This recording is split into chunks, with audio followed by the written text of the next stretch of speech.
할렐루야. 오늘은 2021년 12월 11일 토요일입니다. 하나님 앞에 나오신 모든 성도님들을 주님의 이름으로 환영하고 축복합니다. 다시금 욥기 말씀을 가지고 묵상 나눔을 하고 있습니다.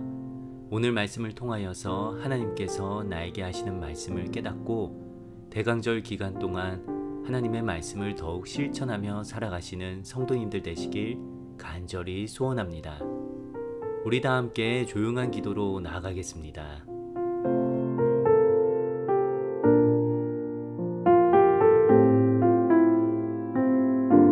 아멘. 오늘 우리에게 주시는 말씀 욥기 32장 11절에서 22절 말씀을 다 함께 보시겠습니다. 보라, 나는 당신들의 말을 기다렸노라. 당신들의 슬기와 당신들의 말에 귀 기울이고 있었노라. 내가 자세히 들은즉 당신들 가운데 욥을 꺾어 그의 말에 대답하는 자가 없도다. 당신들이 말하기를 우리가 진상을 파악했으나 그를 추궁할 자는 하나님이시요 사람이 아니라 하지 말지니라. 그가 내게 자기 이론을 제기하지 아니하였으니 나도 당신들의 이론으로 그에게 대답하지 아니하리라. 그들이 놀라서 다시 대답하지 못하니 할 말이 없음이었더라. 당신들이 말없이 가만히 서서 다시 대답하지 아니한즉 내가 어찌 더 기다리랴. 나는 내 본분대로 대답하고 나도 내 의견을 보이리라. 내 속에는 말이 가득하니 내 영이 나를 압박함이니라. 보라, 내 배는 봉한 포도주 통 같고 터지게 된 새 가죽 부대 같구나. 내가 말을 하여야 시원할 것이라 내 입을 열어 대답하리라. 나는 결코 사람의 낯을 보지 아니하며 사람에게 영광을 돌리지 아니하리니 이는 아첨할 줄을 알지 못함이라. 만일 그리하면 나를 지으신 이가 속히 나를 데려가시리로다. 이 말씀은 살아계신 하나님의 말씀입니다. 아멘. 미국의 제16대 대통령 링컨을 모두 다 잘 아실 겁니다. 그는 백악관을 기도실로 만든 신실한 믿음의 사람으로 알려져 있습니다. 링컨은 남북전쟁 당시에도 어려운 상황 중에 하나님의 도움을 구하며 간절히 기도했습니다. 그럼에도 전세가 불리하자 참모 한 명이 안타까운 심정으로 토로합니다. 각하, 어려울 때 하나님이 우리 편이 되신다면 얼마나 좋을까요? 그러자 링컨은 이렇게 대답했습니다. 그게 무슨 말인가? 하나님은 항상 우리와 함께 하신다네. 문제는 우리가 하나님 편에 서 있는가 일세. 사람들은 항상 편을 가릅니다. 나를 긍정하면 내 편이요, 나를 반대하면 적이라 여깁니다. 신앙생활도 역시 마찬가지여서 누구나 하나님이 내 편이었으면 하고 바라는 것이 우리 사람의 마음입니다.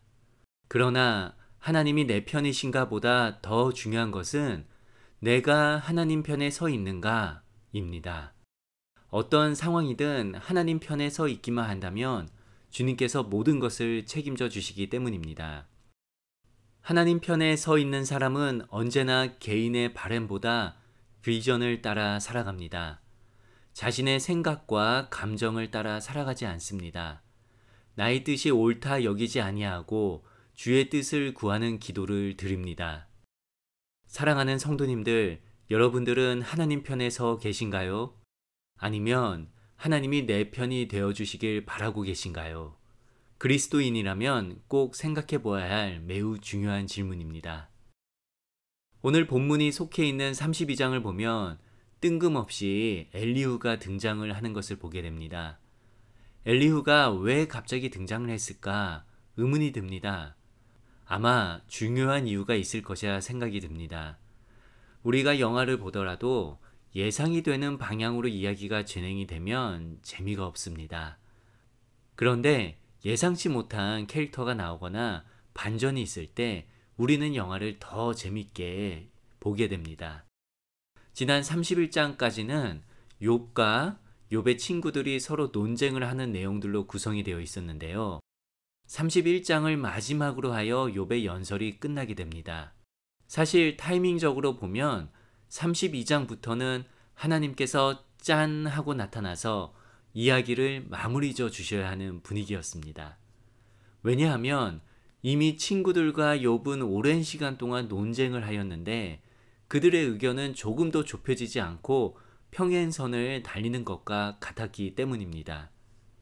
그리고 욥은 자신이 할 말을 모두 다 쏟아부었기에 더 이상 논쟁을 할 수 있는 여건이 되지 않았습니다. 그런데 갑자기 뜬금없이 32장부터 엘리후가 나타납니다. 이 엘리후에 대한 평가는 부정적으로 보는 견해도 있지만 반대로 긍정적으로 보는 견해도 있습니다. 부정적으로 보는 견해는 다시 한번 욥의 입장을 반대할 수 있는 이야기들을 엘리후가 하고 있기에 욥과 대립이 되는 제4의 인물로 보기도 합니다. 그러나 엘리후는 욥에게만 그러한 것이 아니라 욥의 친구들에게도 동일하게 잘못을 지적하는 것을 볼 수 있습니다. 그렇기에 긍정적인 측면에서 본다면 엘리후는 하나님이 나타나시기 전에 욥과 그의 친구들을 중재해주고 정말 무엇이 하나님의 뜻인지를 생각해 보게 해주는 역할을 하게 됩니다. 하나님께서 짠 하고 나타나시기 전에 준비하는 세례 요한과 같은 역할을 하고 있었던 것이지요. 오늘 본문에서 핵심이 되는 구절은 21절과 22절이라 볼 수 있습니다. 우리 다 함께 보도록 하겠습니다. 나는 결코 사람의 낯을 보지 아니하며 사람에게 영광을 돌리지 아니하리니 이는 아첨할 줄을 알지 못함이라. 만일 그리하면 나를 지으신 이가 속히 나를 데려가시리로다. 엘리후는 처음부터 끝까지 욥과 그의 친구들이 하는 이야기를 다 들었습니다. 어느 한쪽의 편을 들기보다는 과연 이들이 무슨 이야기를 하기에 이렇게 열을 내고 있는가를 천천히 기다리며 그들의 목소리를 들었습니다. 아마 욥의 친구들이 열을 내면서 이미 욥에게 정죄의 말들을 하였는데 자신까지도 거기에 더해서 이야기를 한다는 것은 욥을 더 힘들게 하는 행위라 생각했던 것 같습니다. 그렇기에 그는 앞의 구절인 3절에서 욥을 정죄한 그의 친구들을 질책하는 것을 보게 됩니다. 엘리후는 욥과 그의 친구들 중에 그 어느 편에도 서 있지 않습니다. 모든 사람은 관계를 맺어가며 자신의 자아를 형성해가는 존재입니다. 하나님께서 우리를 그렇게 만드셨습니다. 그렇게 우리 주위에 누가 있고 함께 신앙생활을 하고 있는지가 매우 중요합니다. 우리는 인지하든 못하든 상관없이 주변의 영향을 받고 살기 때문입니다. 내 주변에 부정적인 생각을 하는 사람들이 많이 있다면 나도 모르게 어느새인가 그렇게 변해 있는 모습을 보게 될 것입니다. 그러나 반면에 내 주변에 긍정적으로 생각하는 사람들이 있다면 어느 순간에 내가 그와 같이 긍정적인 생각을 하는 사람으로 변해 있을 것입니다.